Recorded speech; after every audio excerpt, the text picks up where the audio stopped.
did that feel in terms of pleasant, unpleasant, neutral? This was more pleasant. I felt very like kind of closed off and really just in my own space. And then it changed a little with the sense of connection of realizing other people were doing that same thing. It almost was like a little bit of immediate relief Yeah, okay. finding our group. So what does this activity show us about our feelings? Maybe how we express them. We can communicate them with our bodies, and other people can tell sometimes. Yeah. It's like this hardwired system that we have, and other people can tell a lot of times how we're feeling just from how we're acting, right? I noticed that, like my enthusiasm started off, it kind of like went up, like it was kind of like a wave, like I was really excited to scream out at first, and I was really pumped about that. And then I was kind of steady, and then I got excited again, you know? So it kind of was like a wave. I don't know if you guys felt that at all with your grouchiness or anger. It was like steady the whole time, or it kind of went up and down. No, it's changed. So coming and going like waves. And that's how emotions are, right? Sometimes they come, and they're always pass. Sometimes they'll come back, and they'll always pass, right? They're like energy surges. All right, great. Thanks for jumping in. Yeah, Thanks for no making with this word on that. We can go.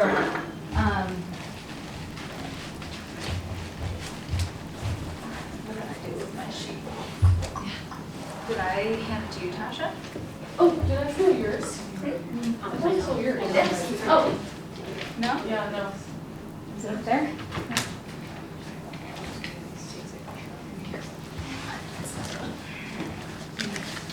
Okay, so we have 20 minutes left. So would anyone, let me just make sure I'm not missing anything. So let's actually just spend a second, even though this is supposed to be our experiential thing. Let's just take a second to study, and we can take a look more at the manual too, so that we think about how we want to train people on this. But it looks like there are 3 acts. We don't do this activity at all. It sounds like Rachel's group does it adjusted, so you do the 2 different versions. So the way it, I think, was originally designed is that you invite people not to make eye contact at all. Does that make sense? So you tell them like not to look at each other, and then ask what they felt. Tasha did a great job of modeling that. And then next time do the same thing, inviting them to make eye contact and noticing what was different by making eye contact. You can probably envision that, like what do you anticipate would be different about having people not look at each other versus to look at each other?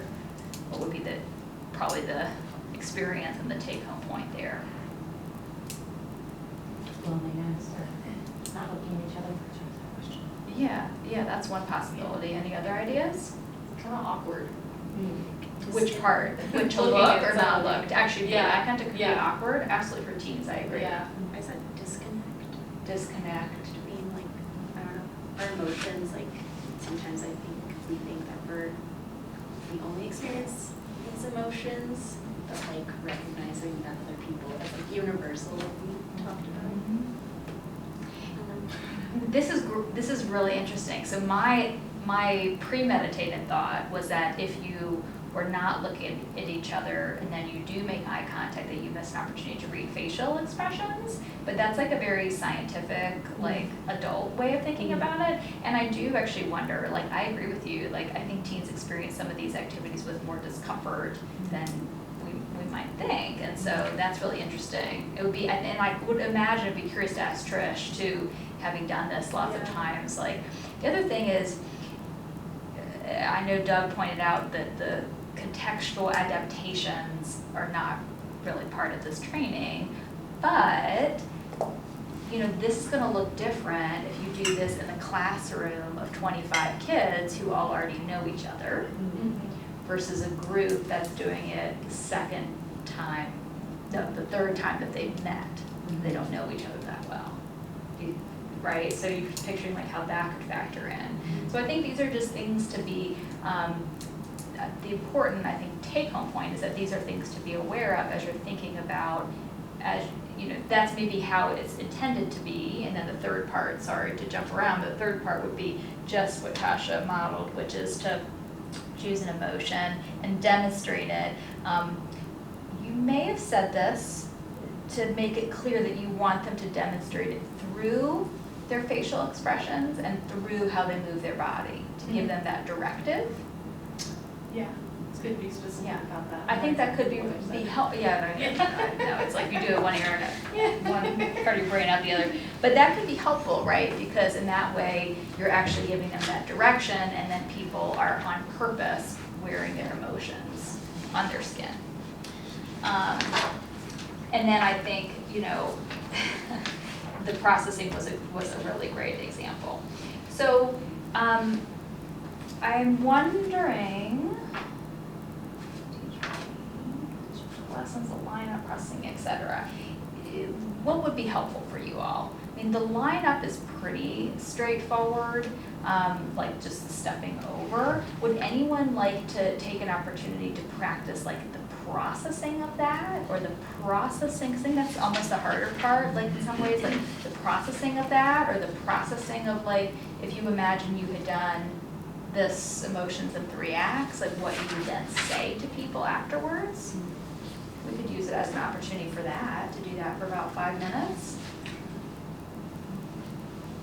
Some people are assigned, right, the line.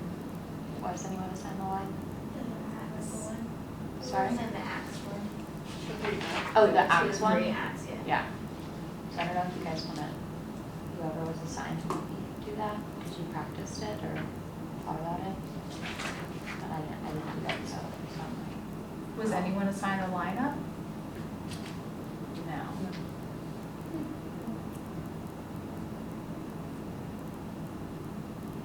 This is why we've made assignments ahead. Yeah, I think, yeah, me and Vicky were just assigned the cover, it's a great, activity the great cover up.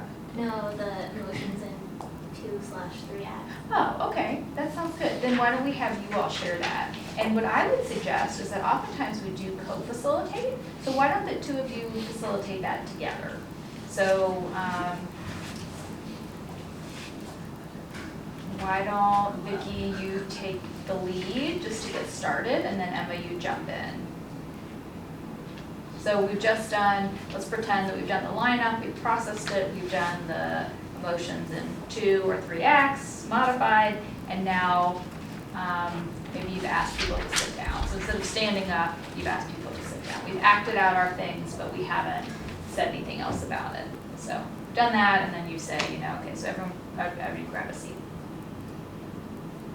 Sorry to jump back one more time, but with the lineup, I did like write question marks about, I wasn't sure what people would say their experience was, like we were discussing with teens and their experience of that.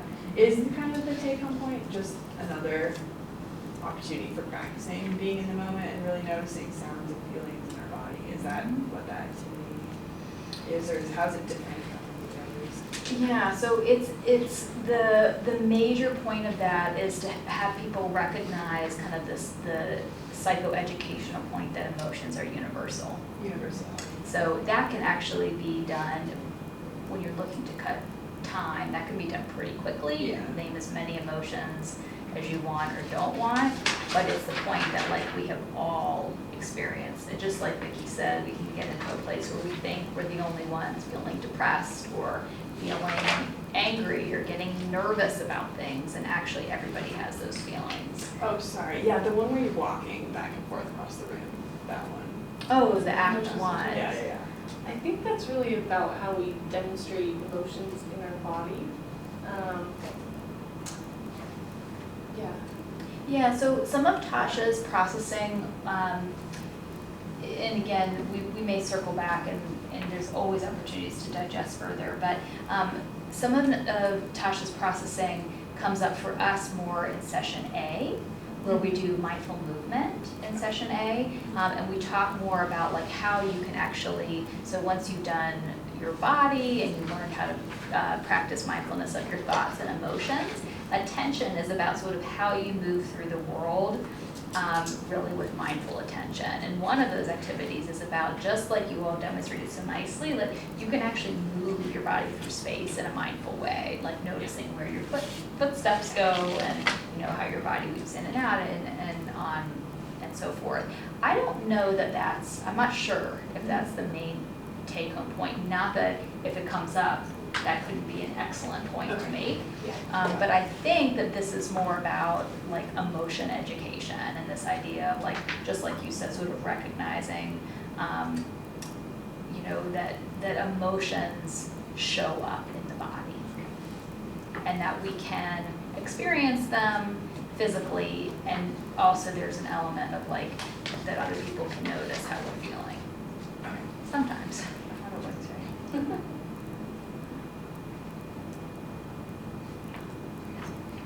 Okay. Any other questions? All right. Camera's rolling. Take it away. So, are we just doing the discussion, or are we going to do like the whole I think- activity again? I think we should pretend as though we've just done it, because I think we won't have enough time. And do you want us to maybe act a little bit more this time, like we think nice teens would act? Less like ourselves, but, and not super sass, but, maybe a little bit more like teen responses? Okay. Pretend that we just did it. So, what was this like for you guys? It's kind of awkward. Does anyone else feel that way? Do you feel like it's kind of awkward? I did too, yeah. Yeah, so explain a little more about those emotions, those awkward feelings. Are we talking about this charade? Yeah, just just the sit down charade. in the charade. Oh. I thought it was act 1, but it's act 2. So I don't even know if we really processed this during the grade. Well, like you did it, so you Oh, modeled oh. it after Act 3. Okay, right? so like when After the charading, when we were Mm. standing up in the two separate groups, you asked. But I think maybe your point is that instead of asking about like what was that experience like, I think you could start out by saying like, what emotions Oh, were you okay. trying to, does that make sense? I thought we were doing act 1, but we're trying to. Yeah. So right here. Yeah. Right here. Yes, it says what. So, what were the emotions that you all expressed? Okay, maybe let's go around the room. Yeah. You wanna start, Talia? Yeah, it was anger. I was really happy. Happy. I was angry too. I was also angry. I was happy. I was enthusiastic, like really excited about something. Great. Yeah, those are great emotions. Did you notice when you guys expressed these emotions, did you notice it anywhere in your body? I felt like really light, just kind of light. What about the people that expressed anger? Did you feel it anywhere in your body? Yeah, it was like tense in every part of my body. An intense feeling? What about any thoughts that you guys had while you were acting out these emotions? What kind of thoughts came up? How long do I have to keep skipping? Favorite thought? About those who experience the opposite and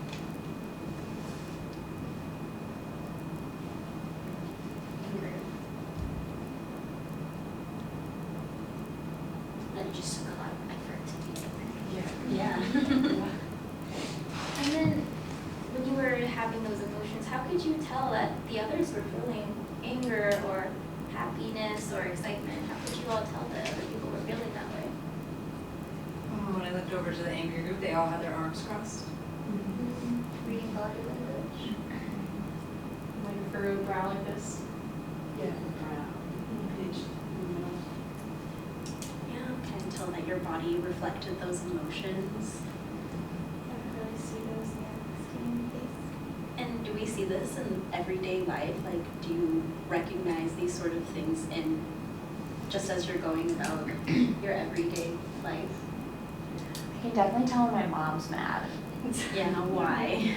Cause she like, you can see it in her face, like the Mhm. furrowed brow, or, yeah, how she may be more reactive. I can tell with her a lot. Yeah, so you can kind of make that connection that the emotions we feel inside or the thoughts we have are reflected outside too. Does anyone else have other examples? What about, so when experiencing those emotions as kind of a group, like the anger and the happiness, how was that for you? Did you feel, was it better or more pleasant or more unpleasant to be in a group feeling that? Well, it was more fun to have a dance party than the happy people. And it made it more difficult to stay angry, so I also felt like it was a lot of effort to try and maintain the anger Yeah. that was coming and going. And a lot of us have similar emotions, and it's really normal for us to have those different feelings and kind of feel that connection between different emotions. And not always stay in the same emotion, because emotions are kind of like energy surges where we can have stronger emotions and then they can become weaker, stronger, weaker. Just kind of cycle through different feelings. I kind of like the analogy of like your emotions are kind of like waves that go, some of them are really intense and some of them can kind of go back. And it's just recognizing that we can surf the waves of our emotions.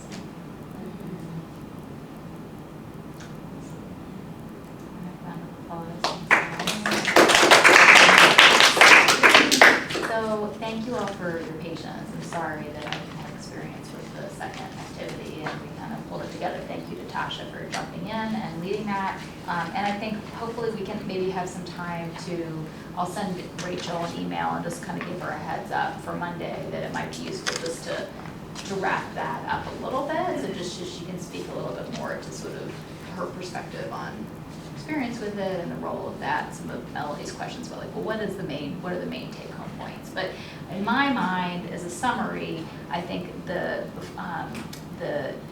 these activities are really geared toward things that may feel very basic to us, but we have to remember for teens, like even being able to differentiate how they're feeling, or that they can feel more than one thing at once, are like novel and really important concepts. The fact that emotions can come and go and we can think of them like as energy surges in the body. All of those things are really important, like basic emotion education.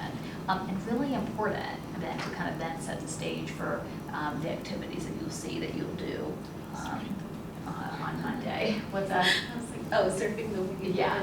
I was Last gonna one, I say, just kind of introduced that. I love that analogy. Is that okay Yeah. if that comes up sooner? Because there is like a specific point that I guess they had planned it in. Absolutely. But is that okay? Yeah. Definitely, and really you want to sort of go with what material arises, and not that you're going to go totally off script, but the sense that like the more you can use the teens' words for how they're experiencing or describing things in session, the better. So if you feel moved to say that and go ahead and bring that in, I think that's a key message. And also it's introduced when you put up the letter. So, you say E, emotions, surf the waves of our emotions. So you kind of introduce that at the beginning to say that, we're going to learn more about emotions and how they work, and how we can use mindfulness. And mindfulness practice to deal with emotions is about surfing the wave. I forgot about that. Thank you. So should we leave? Are we going to just shut these doors and hope nobody bothers this stuff over the weekend? I will pack it up. Yeah, Rachel asked me to pack it up, but it's not a problem at all. Okay. Yeah. Well, I imagine everyone wouldn't mind helping you by just rolling up their mats. And Yes, thank you. are you packing up all this stuff too? Yeah, but it'll be super easy, and I know what I'm doing. Don't worry. Okay, thanks, Tasha. Thanks I for know doing where that. to go. So appreciate it. All right, thanks everyone. everybody. Thanks for letting me like roll in here too and not having done the morning, so appreciate that. And yesterday, you guys went all yesterday too. Yeah. Yes. Tasha, do you want things in this big blue bin? Is this where you're, Yes, are you using please. this? Okay, super.